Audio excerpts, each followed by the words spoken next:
studiuesin Olsi Azegjini jemi në këtë momente për të analizuar gjithë të lloj situate. Përshëndetje. Shëndetje.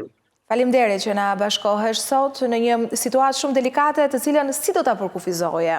Çfarë po ndodh sipas jush? Çfarë po ndodh është Irani në datën 28 shkurt, kur ishte duke bërë negociata me amerikanët për programin e tij nuklear, papritur, sikur ndodhi edhe në qershor të 2025-s, erdhi në një sulm të paralajmëruar nga pala izraelite. Izraelitët, duke nisur sulmin kundër Iranit, kanë provokuar një luftë e cila tani është një luftë rajonale. Amerikanët nuk donin luftë. Presidenti Trump kishte dërguar të dërguarit e tij special, Steve Witkoff edhe Jared Kushner, të cilët ishin duke bërë negociata me iranianët për të arritur në një marrëveshje diplomatike në mënyrë që amerikanët të siguronin Izraelin që Irani nuk zhvillon armë bërthamore. Por, ndërsa këto negociata po vepronin, ushtria izraelite, regjimi Benjamin Netanyahut, me pabesi godet Teheranin, diku në orën 1 të natës me Shtetet e Bashkuara të Amerikës, rreth orës 9:30 në Teheranin, ku godet edhe pallatin e udhëheqësit të Republikës Islamike. Domethënë, është sikur Irani papritur të godasi presidencën e Shqipërisë dhe të vrasi presidentin që është Bajram Bega, të vrasi shefat e shtabit dhe gjithë, domethënë, Këshillin e Sigurisë Kombëtare iraniane. Tani vrasja këtë e hoqje për paralele, besoj, se për hap panik. E përmenda si shembull, domethënë që ta kuptojnë shikuesit, domethënë se si do ishte reagimi i shqiptarëve sikur papritur një ditë të bukur Izraelit bombardonte të vriste Bajram Begën dhe gjithë Këshillin e Sigurisë Kombëtare. Domethënë kjo është ajo që i ndodhi Iranit. Po përveç aktit të rënd të agresionit që Izraeli bëri, duhet të kuptojmë që Izraeli vrau një nga udhëheqësit shpirtëror të miliona muslimanëve. Domethënë, ajo që bëri Izraeli në 28 shkurt është sikur Izraeli një ditë prej ditësh të bombardoi Vatikanin dhe të vrasi papën dhe gjithë qeverisjen e Vatikanit. Dhe çfarë po shohim neve, menjëherë sapo Izraeli kreu këtë sulm terrorist, duke thyer edhe ligjin ndërkombëtar, Republika Islamike e Iranit ka nisur një kundërofensivë masive, ka nisur një luftë, kjo është luftë totale, dhe për iranianët nuk bëhet më fjalë për paqe. Dhe që nga data 28, sot është data 2, që është edhe data e purimit për çifutët, Irani është në një luftë totale me Izraelin dhe regjimet kukulla arabe të lindjes mesme. Irani është duke bombarduar Tel Avivin, Jeruzalemin. Sulmi më i fundit thuhet që Garda Revolucionare Iraniane ka shënjestruar edhe zyrën e Benjamin Netanyahut, ngjelet për t'u parë në qoftë se Netanyahu është vrarë apo jo. Janë sulmuar dhe djegur të gjitha bazat amerikane, franceze, italiane që janë në lindjen e mesme. Sigur shohim edhe nga pamjet që po ju tregoni, ai ishte aeroporti i Dubai që është bombarduar. Këto pamjet e tjera që ju keni këtu tregojnë ndoshta bazën e flotës 5 amerikane në Manama, Bahrein. Dhe çfarë po bën Irani është që ka nisur një luftë totale jo vetëm kundër Izraelit, por edhe amerikanëve. Arsyeja pse kjo luftë po bëhet edhe kundër amerikanëve është se pasi Izraeli kreu sulmin terrorist në datën 28 shkurt, izraelitët marrin në telefon presidentin amerikan Donald Trump, i cili nuk donte luftë, e çojnë nga gjumi. Për personat që kanë ndjekur deklaratën për shtyp të Trumpit, Trumpi ishte për gjumësh edhe nuk dinte çka kishte ndodhur, por Trumpi thotë që kemi vrarë Khamenein edhe duam ndryshim regjimin në Iran. Ka një pikpyetje për kapacitetet luftarake që ka Irani, se ju me drejt thatë që tashmë ka një luftë që dhe përmendët sulmet që ka bërë, edhe në bazat ushtarake, edhe në aeroportet e tjera. Është vërtet Irani i përgatitur ushtarakisht përballë këtyre edhe superfuqisë të Bashkuara të Amerikës, Izraelit? Irani po duket që kësaj here është shumë herë më i përgatitur se sa në sulmet e papritura që i bëri Izraeli në luftën 12 ditore të qershorit 2025. Irani po arrin disa suksese spektakolare që kanë qenë të paimagjinueshme. Për shembull, ka shkatruar bazën ajrore më të madhe të Centcomit amerikan në Doha të Katarit në Al Udeid. Ka shkatruar një nga radarët më të mëdhenj që amerikanët kanë padur për monitorimin e lindjes mesme, kanë shkatruar të gjithë bazën tetare amerikane të flotës së 5 në Bahrein, kanë bombarduar baza amerikane franceze në Dubai, në Abu Dhabi, dhe me sa kuptohet iranianët këto nuk janë duke i bërë të vetëm, por janë duke i bërë me aleatët e tyre rusë dhe kinez. Raportimet më të fundit nga Irani tregojnë që avion Su-35, që janë avionët e gjeneratës së fundit ruse, janë duke monitoruar qiejt e Iranit dhe duke u zënë me atë që quhet dogfight për të rrëzuar avion amerikan dhe izraelit. Lajmi më i fundit nga Kuwaiti tregon që Irani ka rrëzuar disa avion amerikan në Kuwait. Dhe për më tepër, Irani ka goditur në 24 orët e fundit 15 vende.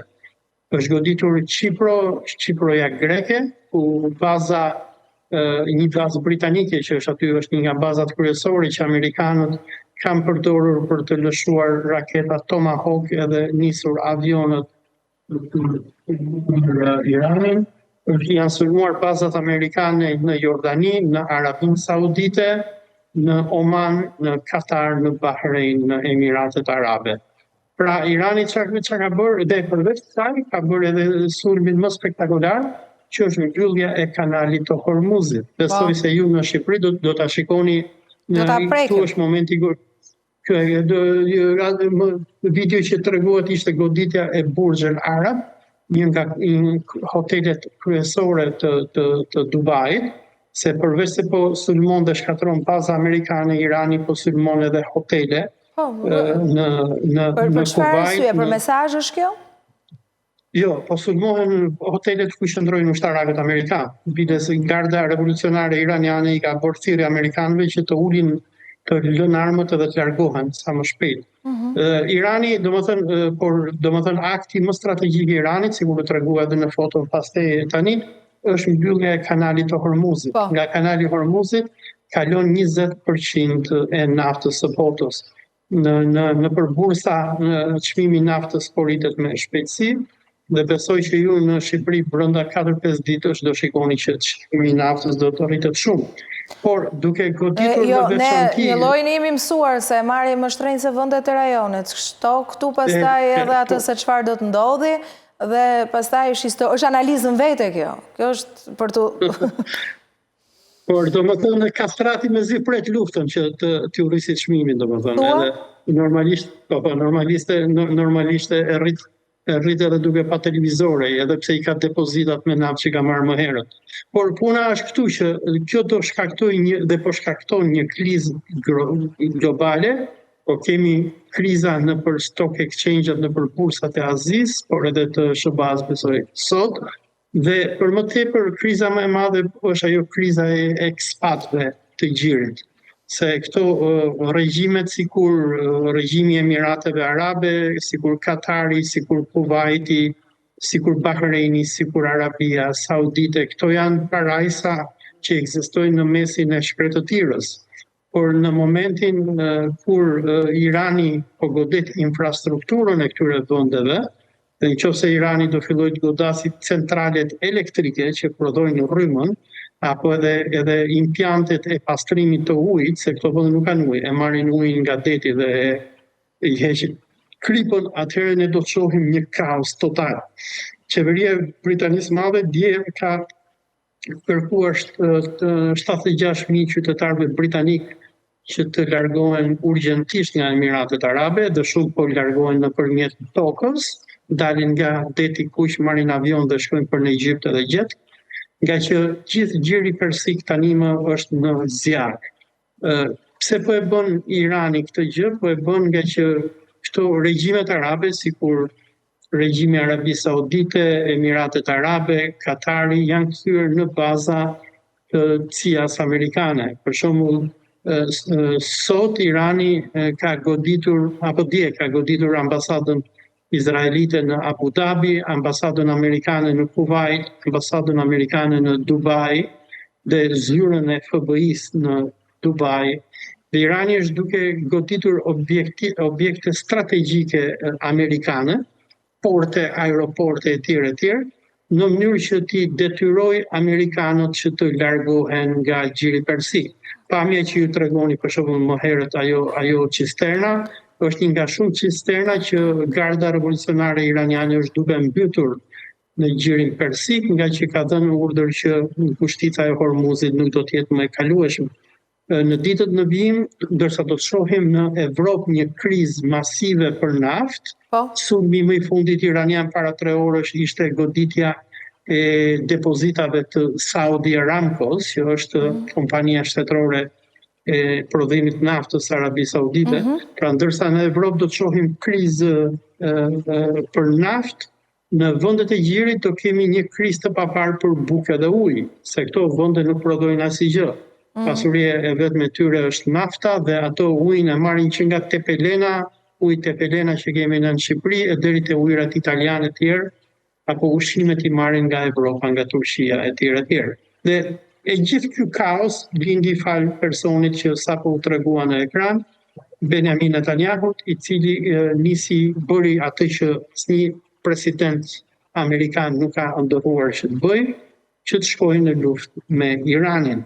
Sulmi që u bën datën 28 shkurt përkon sot me festën e Purimit, se Netanyahu duke qenë një çifut ekstremist, donte që ashtu për ata që kanë lexuar vijatën e re e Biblën, ashtu sikur Herod Agripa i kput kokën Gjon Pakzorit dhe ja dhuron vajzën së tij, se këto janë ritualet çifute. Festa e Purimit është festë e testamentit të vjetër e librit të Esterit, ku çifutët festojnë historinë e tyre kundër Babilonisë, kur nëpërmjet Esterit ata arrin që të penetrojnë në pallatin e perandorit Xerkes i parë dhe ta bindin atë që të vrasi gjithë qeveritarët e tij, të cilët donin që të merrnin masa kundër manipulimit të ekonomisë së Persisë nga judejt. Dhe Netanyahu, nga që sot ata kanë festën e Purimit, po jo, se kjo është domethënë shpjegimi teologjik që shumë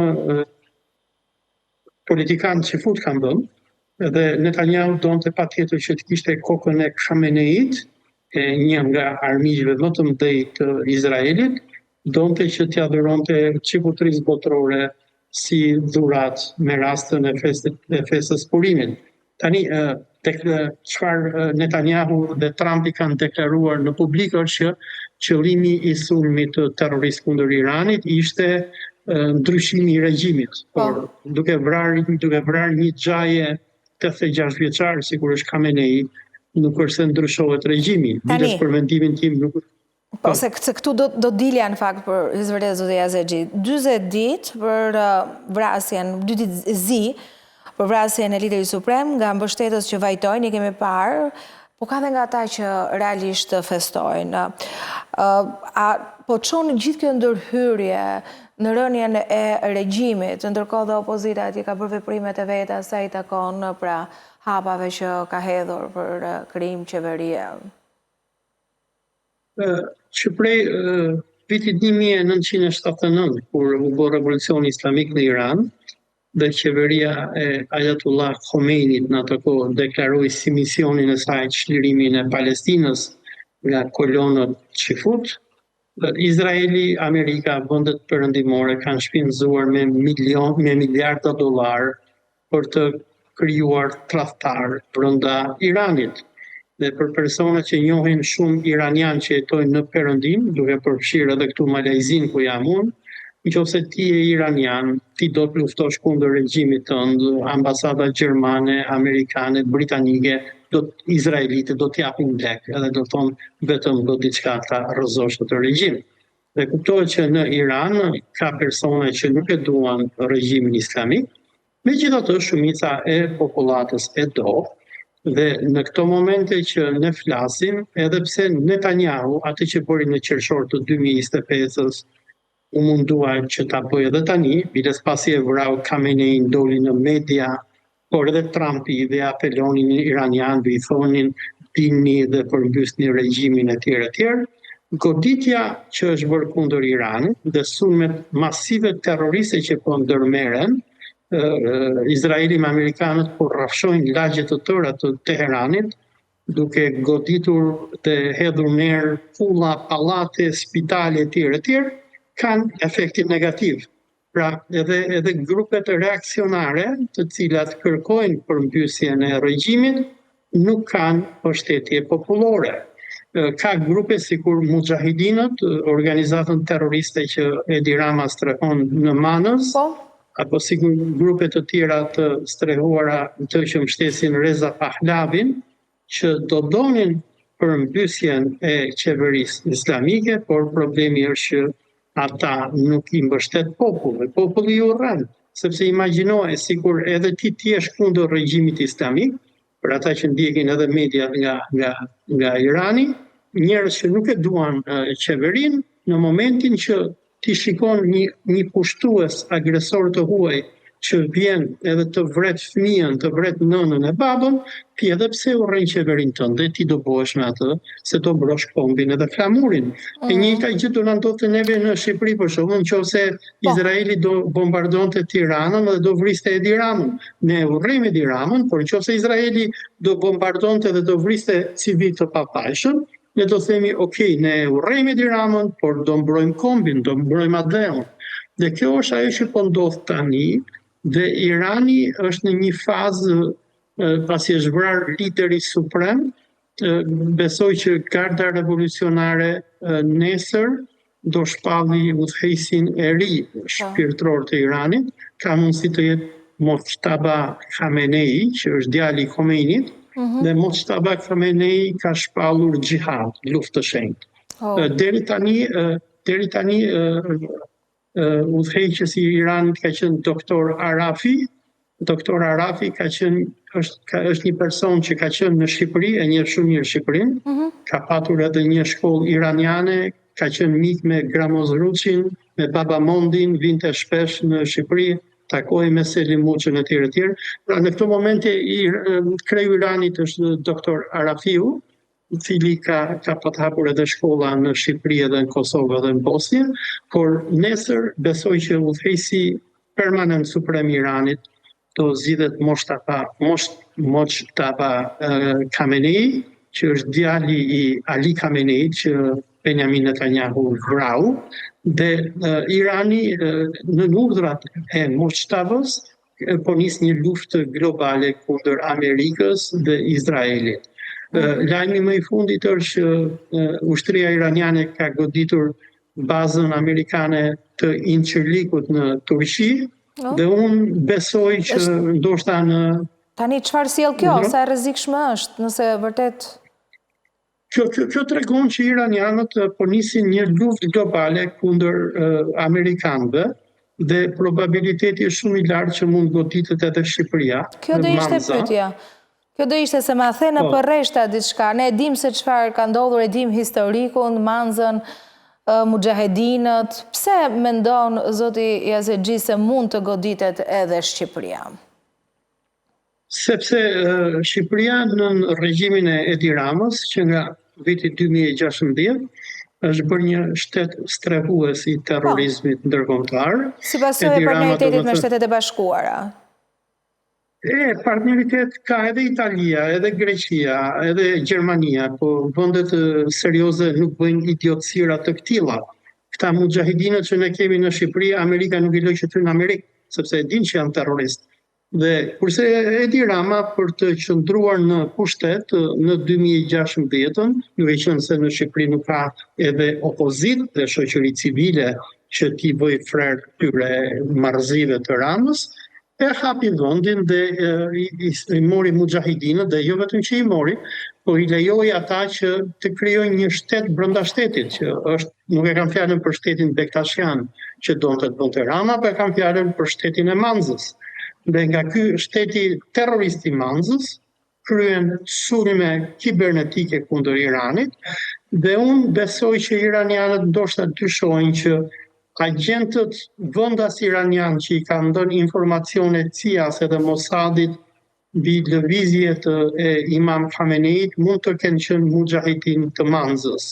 Dhe në një moment që, domethënë çka ka ndodhur në këto 24 orë të fundit, Irani ka goditur Qipron, greke, që është vend i NATO-s dhe Bashkimit Evropian. Ka goditur bazën britanike në Qipro, që Britania është aleati numër 2 i NATO-s pas Amerikës. Lajmi më i fundit është që Irani ka goditur bazën amerikane të Incirlikut në Turqi. Po pra, dhe kjo ishte e rëndë, më thënë parë pak se çfarë mund provokoj, se edhe unë këto po shikoja njëkohësisht, se duke qenë transmetim drejt për drejt edhe disa gjëra dhe na humbin. Dhe duke parë të gjitha këto lëvizje tregon që Irani nuk ka më frikë as nga NATO, as nga amerikanët dhe askush. Në vitin 2022 iranianët e kërcënuan Ramën atëherë dhe i thanë që jepi fund aktivitetit terrorist mujahidin.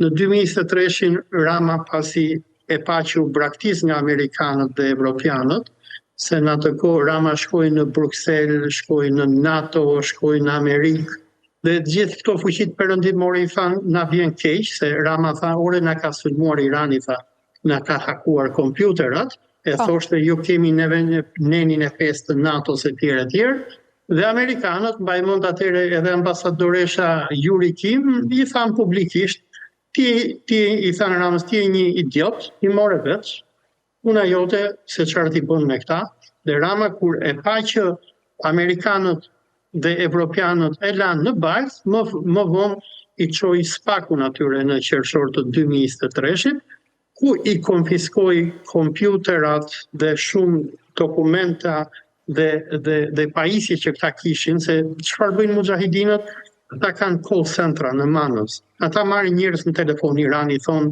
njerëzve do t'jap 10.000, 20.000 euro vetëm hik digj xhamin e lagjes tënde, apo digj rajonin e policisë, filmoje vetëm dhe ti merr lekët nëpërmjet exchange-ave që ata kanë.